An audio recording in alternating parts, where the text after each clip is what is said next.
What's up mga idol, dati itong pastulan ng kalabaw, ito maraming kalabaw yan. Tapos ito sa bandang side na to, kaingin yan, taniman ng mga saging, saging. Ngayon gubat na, wala na nagtatanim yan. Buti may kubo na lang yan, pastol, kalabaw, saka yung nyug, yung mga yan, tutubaan yan. May mga tuba pa nga doon. Ayun, yan, may sawod yan, tuba. Yan. Malapit na mapuno yung lagayan mga idol. Dami tubaan. Yan, dito tayo ngayon sa taas ng bundok.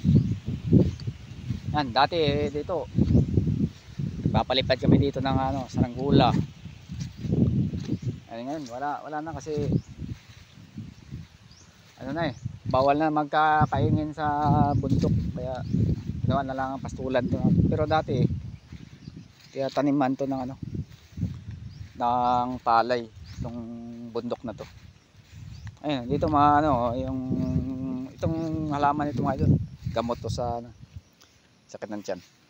Yan, dami dito, nakalat lang dito mga idol. Tapos itong punso, yan yung tubuan na yan, kabuti. Yan, yung mga kabuti, yan dyan tumutubo. Yan, saka itong bulaklak ko. Yung idol to, kinakain yan, itong mga bunga dati. Pag hinog, ito hindi pa hinog. Yan. Yan, ito. Ayan.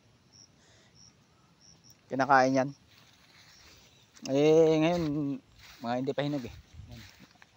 Yan, lawak pa na yan. Yan, wala na masyadong nagtatanim dito mga idol. Tamad na yung mga tao magtanim.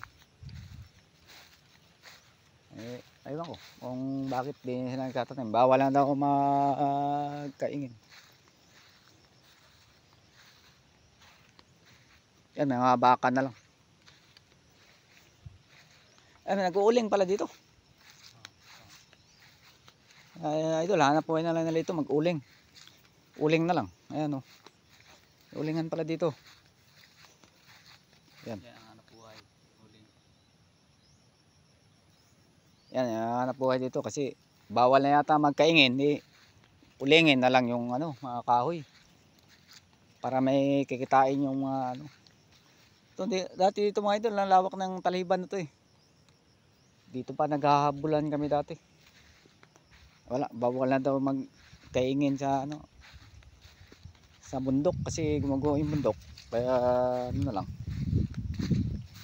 Yan, may mga saging tanim.